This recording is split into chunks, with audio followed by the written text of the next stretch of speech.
이 말씀에 은혜 있으시기 바랍니다. 우리 1장을 마쳤는데요. 1장에 보면 1장 18절부터 32절까지 이제 본론이 시작됐습니다. 여기에는 이방인의 죄에 대해서 나와 있죠. 그리고 우리가 지난주에 생각했던 말씀은 마음에 하나님을 모시지 않을 때 어떤 일이 벌어지느냐 하는 것을 생각해 보았습니다. 신앙생활은 마음으로 주님을 받아들이는 거라고 그랬어요. 입으로 나 예수 믿어요. 나 예수 믿으니까 천국 가요. 이런 게 아니라 마음을 열고 주님을 받아들이는 거라고 그랬어요. 그래서 마음을 열고 주님으로 받아들이는데 그렇게 하지 않을 때에 그건 이방인이나 유대인이나 이 시대를 살아가는 모든 그리스도인들의 공이 똑같다는 거예요. 뭐냐 하면 첫째는 참된 예배를 드리지 못한다고 그랬어요. 참된 예배를 드려서 우리 마음 중심에서부터 영으로 하나님만 바라보고 하나님만 찾고 하나님께만 영광 돌리고자 하는 그런 마음으로 예배를 드리는 게 아니라 몸은 와 있어요. 근데 생각은 여기저기 왔다 갔다 하고요. 하나님께 영광 돌리겠다는 마음이 없게 된다 하는 것입니다. 두 번째는 우상을 섬기게 된다 그랬죠. 사람은 의존적 존재라고 그랬어요. 누구든지 의지를 해야 돼요. 사람은 나 혼자입니다. 난 혼자 의지 있게 나는 살아갈 수 있습니다. 사람은 그렇게 만들질 않았어요. 하나님이 사람을 만들 때 너는 하나님을 의지하고 살아라. 하나님이 그렇게 만들었어요. 하나님을 의지할 동안에 하나님의 생명의 힘을 공급받아서 우리가 생명 있는 영생을 누리는 삶을 살게 만들었는데 하나님을 마음에 두지 않고 몰아내면 그때부터 다른 신을 찾게 됐다는 겁니다. 나를 도와줄 신, 나를 영생하게 만들어주는 신을 찾아서 헤매요. 그래서 반드시 우상 숭배자가 된다 하는 것이고요. 세 번째는 빛이 되신 주님을 몰아냈어요. 주님은 빛이시거든요. 빛을 몰아냈어요. 그러니까 마음이 어두워져요. 어두워지면 그때부터 어둠의 세력이 그를 덮치게 된다고 그랬습니다. 그래서 모든 죄악들이 우리 가운데 들어온다고 그랬어요. 그래서 여기 보면 28가지 정도의 죄악이 마음 가운데 덮쳐서 그 죄가 우리를 지배하고 마음 가운데 그 죄가 가득한 그 죄로 말미암아 우리는 흑암의 종이 되고 마귀의 종이 되고 그래서 우리의 삶이 완전히 불행해지고 완전히 망쳐지는 그런 사람이 된다 하는 것을 배웠습니다. 그래서 1장에서는 그 이방인의 죄, 하나님을 마음에 두지 않는 사람의 죄에 대해서 우리가 배웠고요. 이제 2장부터는 뭐가 나오냐면 그러면 유대인들은 어떠냐? 소위 하나님의 선민이라고 하나님의 백성들, 하나님께 선택되어서 2000년 전부터 율법을 받은 하나님의 백성들, 그래서 하나님의 말씀을 듣고 또 제사를 드리고 이렇게 사는 유대인들은 그러면 죄가 없는 거냐? 그렇지 않다. 그들도 역시 죄인이다는 그런 말씀을 하는 것입니다. 그래서 유대인들을 뭐라고 그러냐면 남을 판단하는 사람아라고 불러요. 너도 죄인이다. 왜냐하면 네가 판단은 잘하는데 너도 같은 죄를 행하기 때문이다 라고 말씀을 하세요. 자, 그러면 남을 잘 판단하는 사람의 특징이 있어요. 특징 한 3가지가 있습니다. 첫 번째는요, 다른 사람을 잘 지적하고 비판하는 경향이 아주 강해요. 그러니까 이 사람들은 어떤 사람들이냐면 우리는 율법을 아는 사람이에요. 십자가를 그 십계명을 배운 사람이에요. 하나님의 뜻이 무엇인지 아는 사람이에요. 그런데 그 아는 지식을 자기에게 적용하는 게 아니라 남에게 적용하기를 좋아하더라 하는 것입니다. 우리가 신앙생활은요, 말씀을 나에게 적용하는 거예요. 예수를 믿는다 하는 것은 뭐냐면 죄가 무언가를 알게 되고 하나님이 무엇을 기뻐하는지 알게 되었다 하는 그런 뜻이에요. 그래서 말씀을 나에게 적용해야 돼요. 근데 유대인들은 그 말씀을 남에게 적용하기 시작하더라는 거예요. 너 이렇게 하라고 하는데 너 못하지. 나는 그걸 배웠어. 난 그렇게 살고 난 애를 쓰고 그렇게 살고 있어. 너 그렇게 못 살지. 아주 죄인 같으니라고. 그래서 유대인들은요, 하나님의 말씀을 잘 알면서 자기에게 적용하는 게 아니라 남에게 적용하기 좋아해요. 그러다 보니까 다른 사람을 정죄를 잘하더라는 거예요. 비판을 잘하더라는 거예요. 그중에 대표자가 바리새인이었습니다. 바리새인들은 참 거룩하게 사는 사람들이었어요. 그런데 하나님께 이렇게 기도해요. 하나님, 전 다른 사람들, 토색, 불의, 간음하는 사람 같지 않고 저 세리와도 같지 않아요. 이게 다른 사람을 정죄하는 태도예요. 판단하는 태도예요. 이런 사람은 죄를 나에게 적용하는 게 아니라 남에게 적용해요. 제사도 드리고 하나님께 피의 제사를 드리고 그리고 율법을 배우고 하다 보니까 이방인들이 지옥의 땔감처럼 보여요. 저거 율법도 모르는 것들, 하나님도 모르는 것들, 에이 저것들은 지옥의 땔감들이야. 이렇게 생각하더라는 거예요. 여러분, 조금 선한 사람들은요, 조금 의로운 사람들은 이런 눈을 갖기가 아주 쉽다는 거예요. 자, 비난이라는 게 뭐냐 하면 비판이라는 게 이거예요. 저 사람 저것도 못해? 저 사람 왜 저렇게 살아? 난 안 그래. 이 세상 너무 썩었어. 나만 빼고. 항상 그 뒤에 이게 있어요. 나만 빼고예요. 나만 빼고. 아, 이 세상 이렇게 썩었어. 말세야. 나만 빼고. 항상 그 뒤에 고개 들어가 있어요. 그래서 유대인들의 특징은요, 나는 안 그런데 세상은 다 그렇다. 그것은 은근히 자기를 우월하게 여기는 거예요. 하나님이 뭐라고 하세요? 너 똑같은 사람이다. 네가 그 사람을 손가락질하면 네가 그 일을 함으로 너에게 손가락질하는 거하고 똑같다라고 말하는 거예요. 그래서 우리 예수 믿는 사람은요, 절대로 어떤 죄에 대해서 지적하지 마세요. 그래서 이 사람들은 두 번째요, 자기가 범한 죄에 대해서 둔감하고 합리화를 시켜요. 다윗 이야기 알지 않습니까? 다윗이 밧세바를 보고 너무 아름다워서 반했어요. 알고 보니까 자기 30대 장군 중에 하나는 우리아의 부인이에요. 그러니까 우리아를 전쟁터에 나서 죽이라고 하는 편지를 요압 장군에 써서 그가 죽게 만들어요. 그리고 밧세바와 결혼해요. 그리고 행복하게 살았어요. 하나님이 어느 날 나단 선지자를 보냅니다. 나단 선지자가 왕에게 오더니, 왕이요, 할 말이 있습니다. 뭐냐? 이런 일을 어떻게 판결하면 좋겠습니까? 말해보아라. 우리 집 앞에요, 부자가 있는데 굉장히 큰 부자입니다. 양이 99마리가 있습니다. 그런데 그 집 앞에는 과부가 사는데 과부는 양이 한 마리밖에 없습니다.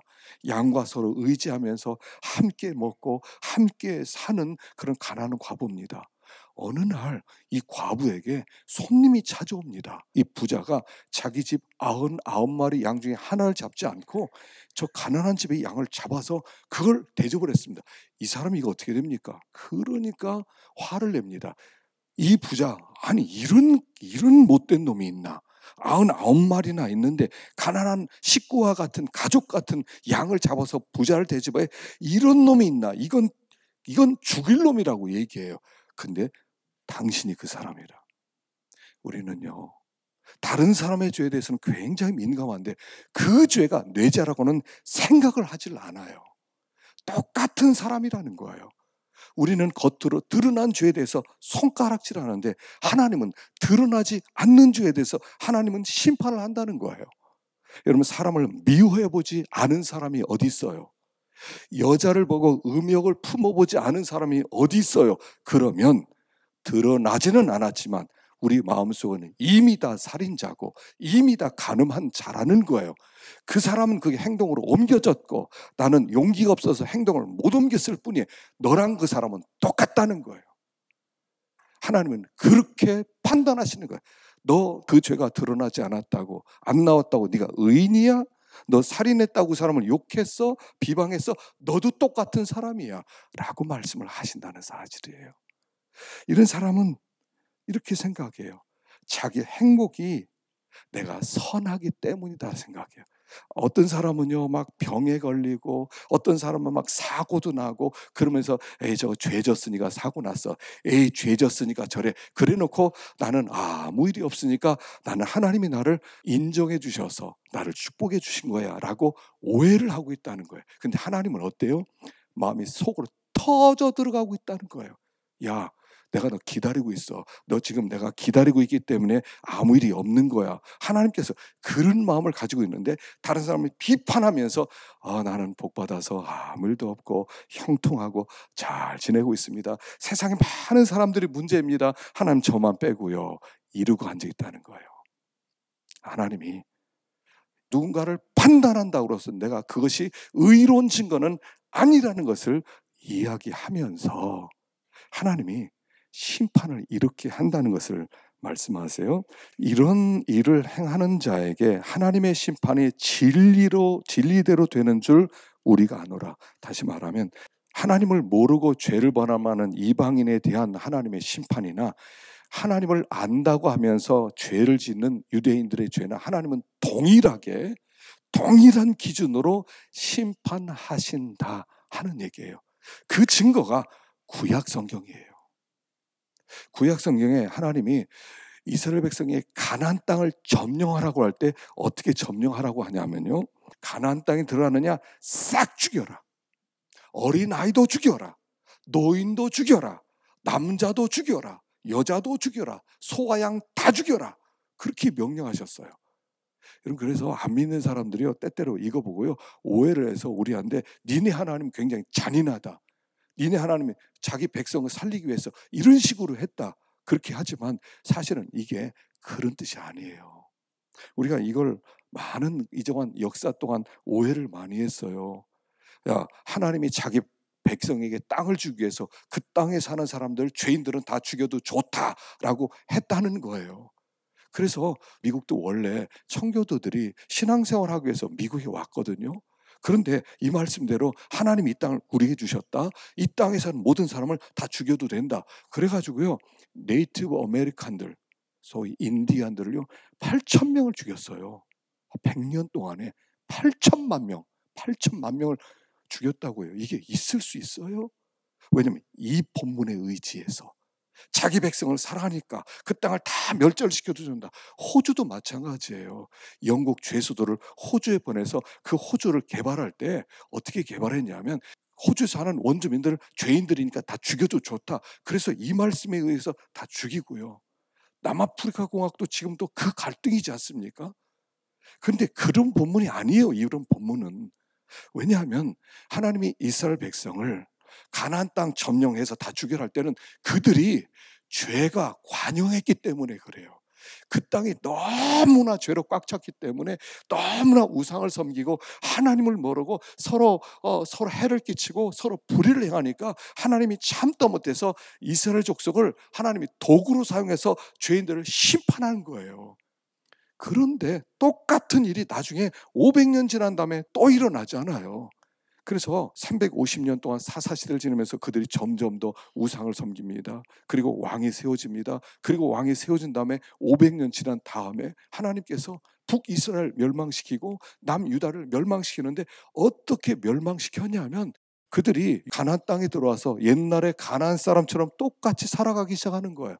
북쪽 이스라엘도 우상을 섬기고 북쪽 이스라엘도 잔인하고 서로 악을 행하고 남쪽 유다도 서로 미워하고 서로 빼앗아가고 불의를 행하고 하나님께서 멸망시키는데 나중에 어떻게 멸망시키냐면 남쪽 유다는요 바벨론을 준비시켰는데 이 바벨론이라는 나라는요 완전한 강도의 나라예요. 완전하게 무식한 사람들이에요. 이 사람이 인정사정 없는 사람들이에요. 이들을 유다로 보내서 그 사람들을 죽이고 그 사람들을 포로로 끌고 바벨론으로 끌려가는데 한 10만 명이요 신발도 못 신고 쇠사슬에 묶여서 맨발로 1000km를 걸어서 포로로 끌고 가버려요. 그리고 거기에 사람들을 죽이는데 남아있는 사람을 멸절시키는데 어린 아이들을요 양발을 가지고 바위에 쳐서 머리를 깨뜨려 죽이는 거예요. 왜 이런 일이 벌어져요?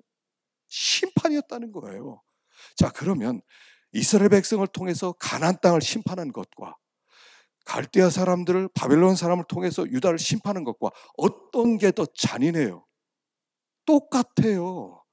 그것은 하나님은 죄에 대하여 진노하시는데 가나안 사람이라고 해서 무조건 죽이고 유다 사람을 살리는 게 아니라 똑같은 죄인이기 때문에 가나안 사람도 잔인하게 다 죽이라고 했고 유다 사람도 하나님이 갈대아 사람을 보내서 완전히 멸절시키게 했다는 거예요.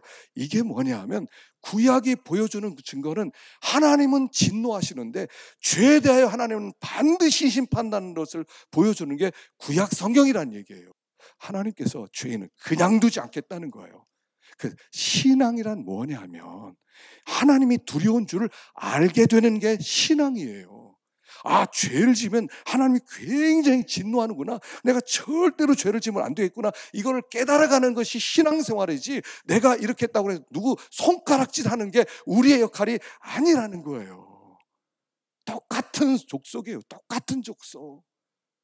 그들은 가르침을 받지 못했고 우리는 가르침을 받았음에도 불구하고 죄인이고 하나님의 심판은 똑같다는 것을 보여주니까 죄를 하나님이 미워하는구나 하는 걸 이걸 배우는 게 우리가 신앙생활이에요. 사드락과 메삭 아벳느고가요. 그들이 포로로 1000km를 끌려왔어요. 1000km, 1200km를 걸어서 거기까지 왔어요. 이게 어린 아이들이 끌려왔으니 얼마나 힘들었겠어요. 그리고 왕궁에 발탁되어서 거기서 왕궁 공부를 고위 공무원 공부를 하게 됐습니다. 어느 날 왕이 금신상을 세웁니다. 한 30m 되는 속리산 법주사에 있는 그런 불당같이 큰 높은 거 하나 세우고 그리고 절하라고 합니다. 안 하면 풀무불에 던지겠다. 그런데도 이 세 청년들이 절을 안 해요. 왜 안 했을 것 같아요? 풀무불이 안 무서웠어요? 아니요. 이들은 전쟁을 통해서 하나님의 진노가 왕의 풀무불에 집어넣는 것보다 훨씬 더 무서운 하나님의 진노를 보았기 때문에 하나님이 멸망시키는 그 전쟁의 잔혹함과 잔인함을 보았기 때문에 그들은 절할 수가 없었던 거예요. 차라리 우리를 풀무불에 넣으세요. 우리가 절하면 우리는 하나님께 정말 죽습니다. 풀무불이 문제가 아니라 지옥불에서 영원히 타 죽는 그런 벌을 받는데 우리는 절할 수 없습니다. 그래서 그들이 죄 짓는 것을 두려워해서 절하지 않은 거예요. 이게 신앙이란 말입니다. 신앙이란 짠 하는 게 아니에요. 신앙이란 그렇게 우리 그렇게 행복하고 나를 기쁘게만 이러는 거 아니에요. 죄를 두려워하고 하나님을 두려워해서 벌벌 떨면서 하는 게 이게 신앙이라고요. 우리는 하나님 두려운 것을 알았다는 게 복이고 하나님을 모르는 사람은 하나님이 두렵다는 것을 모르는 게 저주라는 거예요. 그럼 하나님을 알았으면 죄를 짓는 걸 두려워해야지. 어떤 사람은 죄 지는 걸 보고 에이 저 죄야 하는 게 아니라 두렵다. 나도 저렇게 될까 두렵다. 하나님 저는 저렇게 되지 않게 해주세요. 이렇게 나오는 게 정상이라는 거예요. 이게 신앙이란 말입니다. 하나님의 진노는 유대인이나 이방인이나 동일하게 똑같은 기준으로 심판하신다는 것을 보여주고 있는 거예요. 내가 조금 좀 알았다고 그래서 내가 공부 조금 했다고 그래서 내가 머리가 좀 좋다고 그래서 그게 의인이라는 것은 아니라는 것이고요. 내가 다른 사람을 판단할 줄 안다는 것이 내가 의인이라는 것을 증거하는 것은 더더욱 아니라는 얘기를 말씀하고 있는 거예요. 그런데 하나님은 그 하나님의 진노 가운데 하나님의 은혜가 나타난다는 것입니다. 하나님이 막 심판을 하셔야 되는데 하나님이 그렇게 심판하는 게 아니라 기다려 주신다는 거예요. 그래서 여기 하나님의 인자하심이 하나님의 진노 속에 하나님의 인자하심이 있는데 인자하심과 용납하심과 길이 참으심 그걸 베풀어서 하나님이 기다려 준다는 거예요. 언제까지? 회개할 때까지. 그랬더니 사람들이 어떻게 해요? 아무 일도 죄를 전하는데도 아무 일도 일어나지 않아요. 늘 좋은 일을 많이 있어요. 그러니까 하나님이 마지막 날 기다리다가 심판의 날은 오고야 마는데 하나님이 기다려주는 그 기간 동안에 회개하라는 거예요. 하나님은 항상 회개할 시간을 주셔요. 니느웨란 이 바벨론이라는 나라가 유대를 멸망시킵니다. 그런데 악하니까 하나님이 거기를 회개시키기 위해서 요나 선지자를 보내요. 그리고 나서 40일 내에 회개하지 않으면 더 이상 멸망한다. 40일이란 기간을 줘요. 그거는 뭐냐면 회개할 수 있는 은혜 시간이에요. 노아의 방주 때는요. 노아가 방주를 짓는데 네가 방주를 짓는 120년 동안 회개할 수 있는 기간이다. 넌 방주를 지으면서 하나님의 말씀을 선포해라. 그래서 노아는요, 방주를 만들 뿐 아니라 하나님의 진노를 선포했어요. 120년의 기간이에요. 지금 우리는 어떤 시대를 살아가요? 예수님이 이 땅에 오셔서 내가 속히 오리라. 그리고 승천하셨어요. 그리고 2000년이 됐는데 그 2000년이 회개 기간이라는 거예요. 지금 이 시대가. 우리는 지금 집행유예를 받았어요. 너희들이 빨리 회개하지 않으면 하나님의 멸망을 받는다, 심판을 받는다, 빨리 회개하라. 그래서 지금 마치 아무 일도 없는 것처럼 보이지만 이 기간은 집행유예 기간인 것이지, 하나님은 내가 의롭기 때문에, 내가 선하기 때문에 나를 복되게 해주셔서 아무 일이 없는 게 아니라 이게 은혜 기간이라는 거예요. 요날 돌아오라는 거예요. 요 시간에 안 돌아오면 네가 큰일 당할 수가 있으니까 돌아와라 하시면서 얼마나 기다리냐면 하루를 1000년같이 기다린대요. 1000년을 하루같이 기다리는 아버지의 마음. 아버지의 마음. 얘야, 내가 기다린다. 아이에게 너 아빠에게 잘못했다고 전화해. 그런데 용서해 줄게. 그럼 아빠 기다립니다. 전화 올 때까지 기다립니다. 근데 이 아침에 얘기했는데 9시에 얘기했는데 10시가 됐는데 전화 안 해요. 또 11시가 되는 전화 안 해요. 그러니까 기다린 거예요. 이 녀석 가면 내가 그냥 두지 않을 텐데 빨리 회개해야 되는데 기다리는 거예요. 여러분, 기다릴 때는요, 시간이 잘 안 가는 거예요.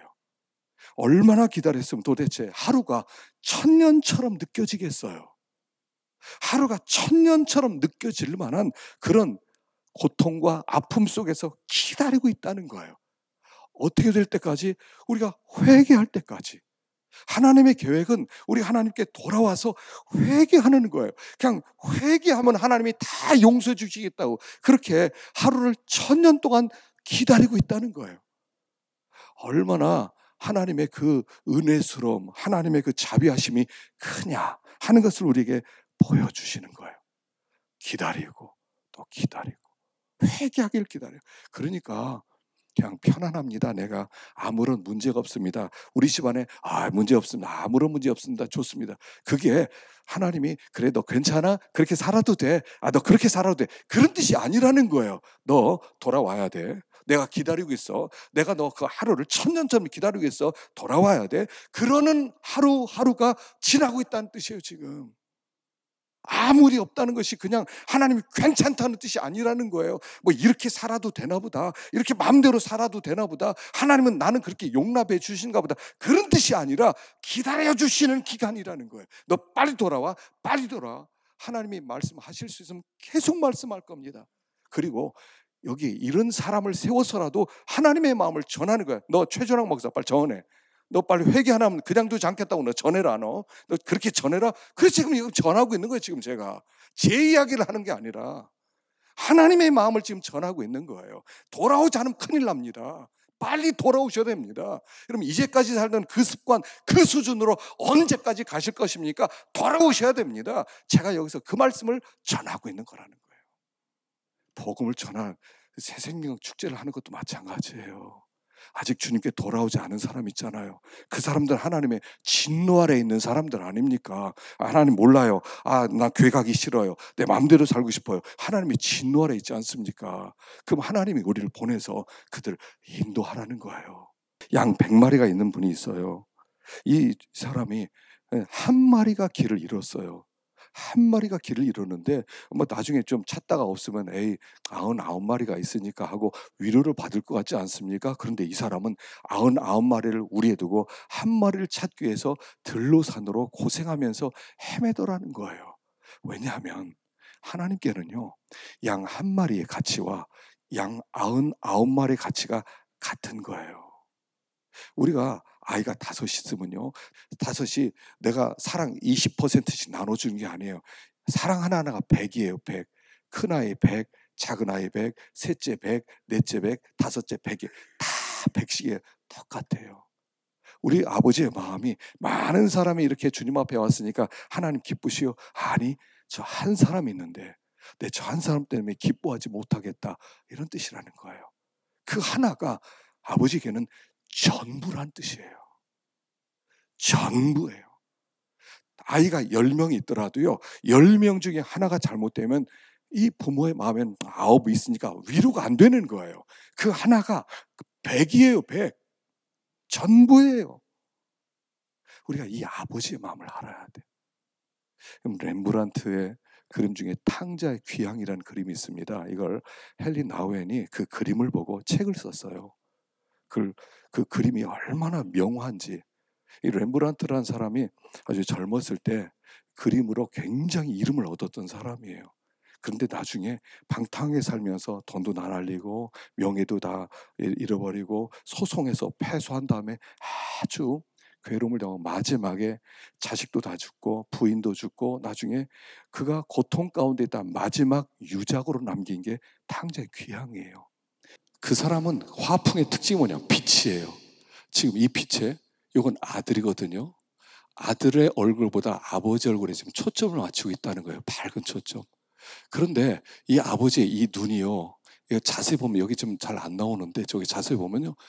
왼쪽을 보고 있어요. 아들을 보지 않아요. 왼쪽을 봐요. 거의 눈이 멀었다는 뜻이고요. 오른쪽 눈은 감겼어요. 상했어요.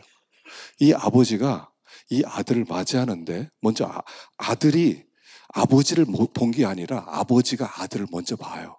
그래서 이 탕자가 아버지께 안기는데 아버지가 어떻게 맞아주냐면 눈이 물러졌다는 거예요. 너무 울어서.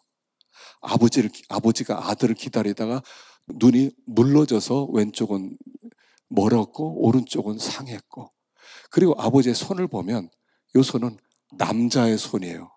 아버지의 손을 꽉 두르고 있어요. 내가 다시 너를 놓지 않겠다. 이건 엄마의 손이에요. 따뜻하게 품어주는 거예요. 이 탕자가 이 머리가 지금 벗겨졌거든요. 머리가 없어요. 이건 겉옷이 없어서 속옷바람으로 아버지 앞에 안기는 거예요. 너무 가난해서 아무것도 없는 상태인데 이 머리가 벗겨졌다는 것은 어떤 뜻이냐면, 그래서 그분의 설명에 의하면 이런 거예요. 그는 어머니의 자궁에서 나온 것 같은 가장 편안한 상태라는 거예요. 아버지께 안겼을 때 여러분 세상에서 가장 편안한 것이 자궁, 어머니의 자궁 아닙니까? 그 어머니의 자궁 안에 있는 것처럼 그때 상태를 보여준다는 거예요. 그리고 그는 지금 한쪽은 신을 신었지만 한쪽은 신을 벗었어요. 이 뜻은 뭐냐면 이제 나는 아버지 앞에 신을 벗고 완전히 항복한 상태로 아버지에게 왔습니다 라는 뜻이라는 거예요. 그런데 옆에 단도가 있어요. 이 단도. 이 단도는 뭐냐면 아버지 아들이라는 마지막 징표였다는 거예요. 이것마저 팔아먹었으면 그는 아버지를 만날 길이 없는데 이게 마지막 아버지를 만나는 마지막 표징이었는데 이것은 우리의 믿음을 상징한다는 거예요. 다른 걸 다 놓친다 하더라도 믿음은 결코 놓치지 말아라. 근데 옆에 아들이 있어요. 이 아들이 지금 칼을 잡고 있어요. 그리고 아버지와 똑같은 겉옷을, 빨간 겉옷을 입고 있어요. 그 얘기는 뭐냐면 너 여기 왜 왔어? 이 아버지 재산 내 거야. 이런 뜻이라는, 상속자라는 증거라는 거예요. 그러니까 그걸 주장하고 있고요. 칼을 여기 꽂고 있어서 이 왼쪽으로는 칼을 붙잡고 있고 오른쪽으로는 분노해서 그 칼을 뽑고 싶어하는 왼손을 억누르고 있는 모습이라는 거예요. 그 아들이, 이 큰 아들은 이 아들이 오는 것을 환영하지 않았다는 거예요. 별로 관심이 없었다는 거예요. 그리고 이제 여기에는 이 사람은 바리새인을 상징하는 사람이에요. 세리를 상징하고 바리새인을 상징해서 여기서 뭔가 얻어먹을 것이 없나 하고 기다리고 있는 사람이라는 거죠. 근데 이 뒤에 있는 이 사람은 자기의 부인을 아마 상징해서 자기가 너무 방황하며 살았다는 것을 여기 얘기해 주는 그림이라고 합니다. 불 켜주세요. 이 그림이 명작이에요. 명작. 이게 자기의 삶을 마지막으로 그린 그림인데 오늘 우리가 저렇게 돌아가야 된다는 거예요. 신을 벗고 아버지, 내가 아버지께 돌아왔습니다 할 때까지 안식이 없다는 거예요. 마치 자궁에 들어있는 것 같은, 부모의 자궁 속에 들어있을 때 가장 편안하고 안전하고 안식했던 그 상태는 아버지께 돌아왔을 때라는 거예요. 우리의 문제는 뭐냐면 나는 탕자가 아니라고 생각한다는 거예요.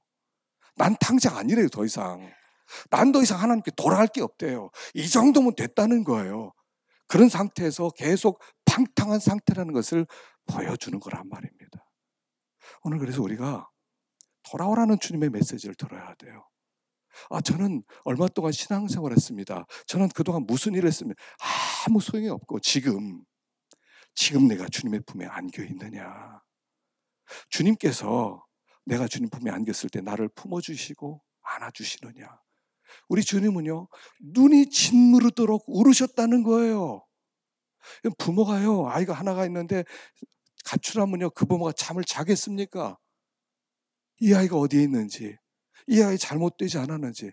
엄마는 밤새도록 우는 겁니다. 우리 아버지의 마음이라는 거예요. 아버지가 진노하시면 무섭지만 그런 진노하시기까지 기다려주시는 하나님의 인자하심, 돌아오라는 거예요. 내가 탕자입니다. 주님께 돌아갑니다. 그럴 때 하나님이 과거를 묻지 아니하시고, 우리 하나님은요, 이게 얼마나 은혜스러운지 몰라요. 돌아오면 과거를 묻지 않으신다는 거예요. 다 치료해 주시고 다 회복시켜 주시고, 새 옷을 입혀라, 목욕을 시켜라, 신을 시켜라, 가락지를 끼워라, 양을 잡아라, 그러면서 맞아주시는 아버지의 마음이라는 거예요. 오늘 우리가 지금 이 시는 집행유예 기간입니다. 우리가 주님께 돌아갈 마지막 기회입니다. 우리가 주님의 품 안에 안길 때 주님 우리를 맞아주시고 우리를 회복시키실 줄로 믿습니다. 기도하겠습니다.